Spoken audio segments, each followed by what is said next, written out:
We tend to judge drug users. We tend to think they don't have the will or the motivation to just say no. Many of us think they should be locked up in jail, and because of this, it's hard to sympathize. It's hard to get money to help drug users because in the back of many people's minds they're thinking, it's just a waste. Once a junkie, always a junkie. They do it to themselves. It's their fault. To a public health professional, there's a different thought process. A public health professional wants to know, is he HIV or hepatitis C positive? Is the needle clean? Did he sterilize the injection site with an alcohol wipe? And is he going to exchange the used needle for a new one, or try and sell it on the street to someone else, potentially infecting another user? In public health, there's a term, harm reduction. It refers to a set of practical strategies aimed at reducing the negative effects of drug use.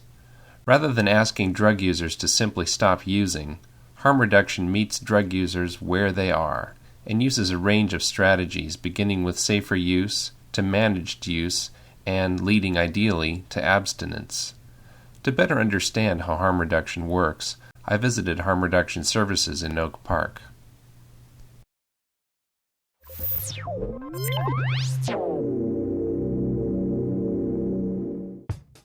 HRS was started in 1994 during the beginning of the AIDS epidemic among drug users. Over the past 16 years, HRS has carried out HIV and hepatitis C prevention activities throughout Sacramento County. HRS and Sacramento's other syringe exchange program have been at the forefront of preventing HIV among injecting drug users and sex workers in Sacramento. Nationwide, the CDC reports a marked decrease in the incidence of HIV due to intravenous drug use, from 25% in 2000 down to 12% in 2009. HRS has contributed to this through street outreach, syringe exchange, and other education and prevention programs.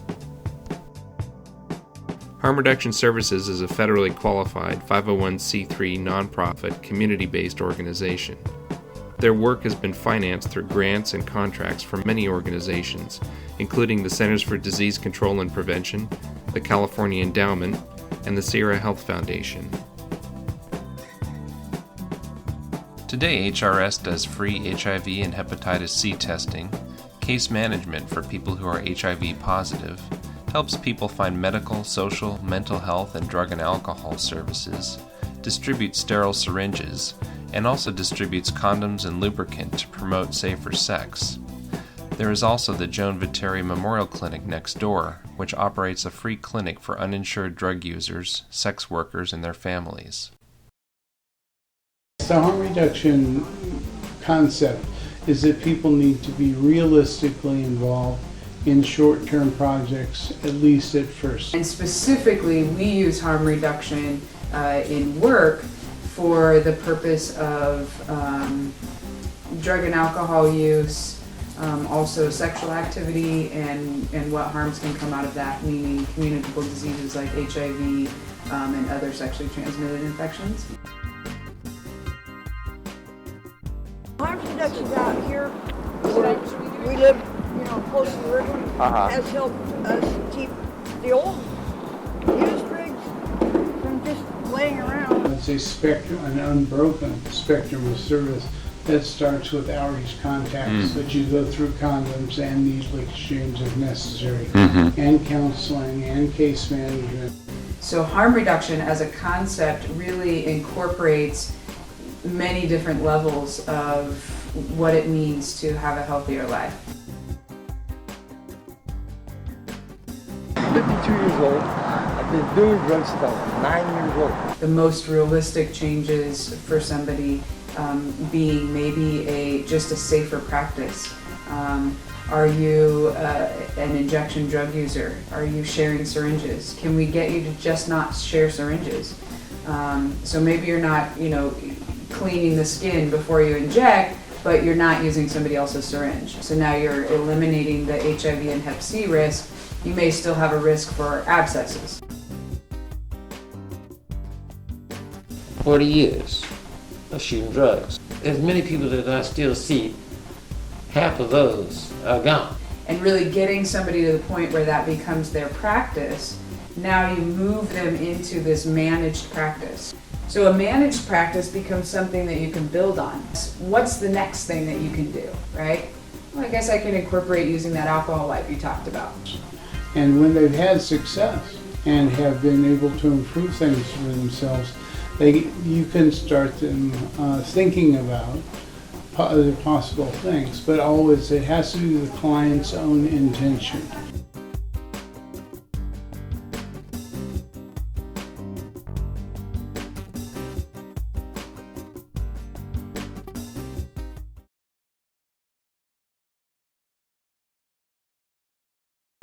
There's been a lot of research around syringe exchange programs, especially in the last 20 years, and it uniformly shows that they prevent disease, that they're very cost effective, and no study has ever found that they created a negative effect in the community, increased the level at which people use drugs, or invited new people to start using.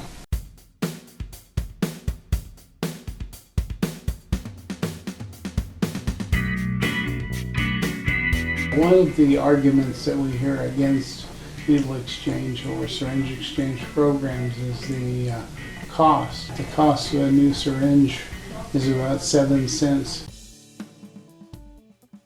In 2006, researchers at Cornell University published a study estimating the lifetime cost of treating someone affected by HIV.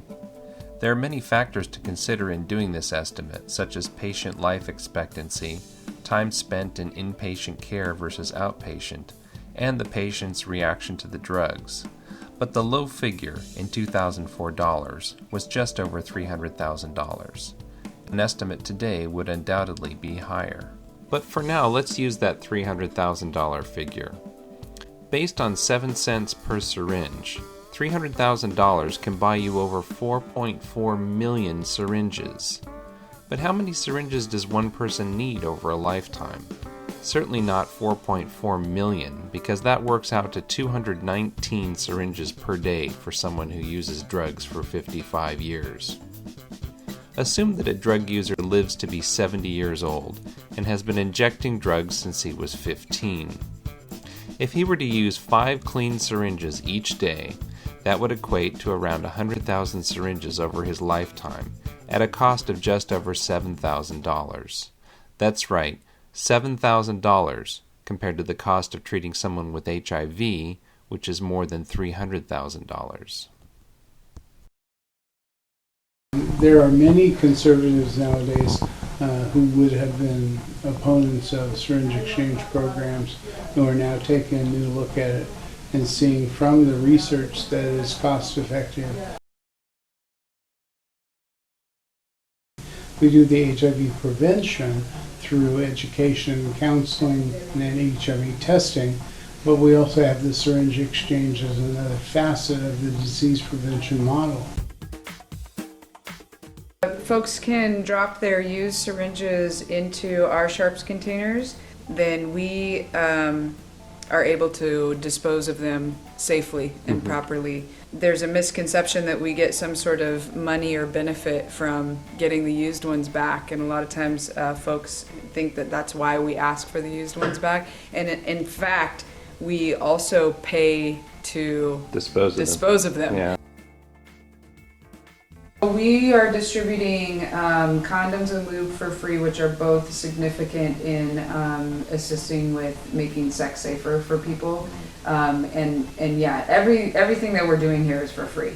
And then for our injection drug using community, we distribute syringes, cotton, cookers, ties, and alcohol wipes for everybody. So the only thing in the set of what you need to inject that we don't give out is sterile water, and it simply is because of the cost of it.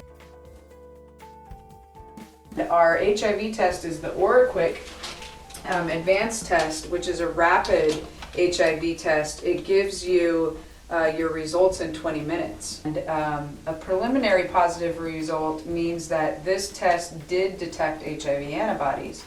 But then if that happens, we do a second OraSure mouth swab test that's sent to the county lab and we get results in 2 weeks. Test an individual for HIV and or hepatitis C as we go through an intensive counseling session with them. We're trying to get to that level where we can have a really personal conversation that pertains to you and the risk for HIV, right? Because if I'm talking about how you get HIV from injection drug use and you've never used a needle to inject drugs, how much are you really taking away? So we have that counseling conversation with them in one of our offices at the time that the test is developing.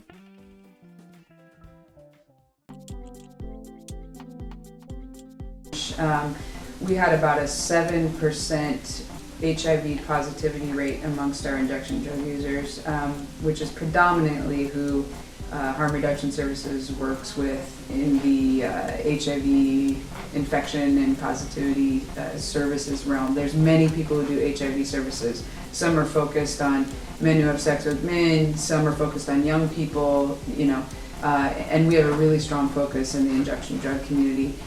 The CDC reports from 1993, the high point of the AIDS epidemic among drug users, until 2008, the number of AIDS diagnoses due to intravenous drug use dropped by more than half, from over 20,000 cases in 1993 down to less than 10,000 in 2008. The largest decrease was among African Americans. HIV stays fairly under control in the injection drug community as long as you have syringe exchange. What's a higher rate right now is that we have probably 70+% positivity rate of hepatitis C in our injection drug community. Wow.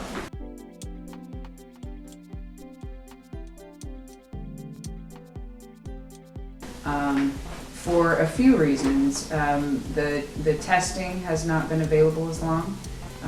The knowledge about Hep C has not been around as long. And also, hepatitis C can live for around 4 days in even dry blood. We have several programs that we participate in now that have benefits for youth. Our program manager, Raven, is very influential in the Marginalized Youth Collaborative. Our syringe exchange is very anonymous, but we do keep track of a couple of demographics, and one is date of birth. And we are watching that number, the year born, decline quite rapidly. So this younger population, we're seeing many of them come from suburban areas, and the families have medical insurance. The young people are much more mobile, meaning many of them have cars, many of them have jobs, they've got their own money, or maybe they are, given a particular amount of money, some sort of an allowance, where some other kids don't have that kind of access. And so it becomes much easier to get your hands on things like prescription pills. What's happening now is that the larger society has a pretty good grip on what's going on with this pill abuse issue. And so now they've even manufactured the pills differently. So now OxyContin is becoming fairly limited, if even available at all. And the form that it's coming out in is the kids have had to become very creative on how they figure out the science of it to melt it down. There's a trend of, we live in this neighborhood, we don't have those problems, right? That happens over in Oak Park. That happens in Del Paso Heights. It doesn't happen in Rockland, Roseville, When they do realize there's a problem, it's very, we've got to get to that end point in harm reduction really fast. We got to get to abstinence. So then you got young people kind of running from that and running from the insurance they had and the sources they had for money. And that means going to heroin. That to me is just proof that drugs have been here, they are here, they will be here. We need to help people become more educated in what it really means to be using these drugs and what the the hazards are of it, so that we can get people through that kind of mental piece and that what's going on in life that's putting you there. Make it safe for them until they get through that part so they can make different changes later. People will use drugs, because of their own reasons, regardless of any kind of restriction that you place on them. We've had 40 years of drug war, and they've lost all 40 of them. The funding that exists to address the drug use problems in our communities is mostly targeted towards programs that will make people become clean and sober. That's a wonderful ambition. No one here ever disagrees with the idea that everyone should be clean and sober. But in realistic terms, we have to admit that there are many people who aren't ready. We've had disastrous times over the last 2 years. We're largely a Sacramento County service agency. The syringe exchange program that we had was funded by the State Office of AIDS directly. The line item vetoes a year and a half ago removed most of the funding that had supported this organization. We've used a variety of strategies to survive. We use what funding we have left very effectively. I would say that everyone that works here does a lot of the work that isn't paid for by the funding sources that we have. We're all very passionate about what we do. I'm a former drug user and homeless individual, and so I've had to apply harm reduction as a way of life. Harm reduction do, and in my mind, it's embedded in my mind that, hey, just showing a person where a crosswalk's at. God bless this young lady and her friends from harm reduction, and it's made it a lot easier. We haven't had no hepatitis C down here, no AIDS outbreaks. I mean, we can't stop people from using, but we can try to stop them from being infected with unnecessary diseases.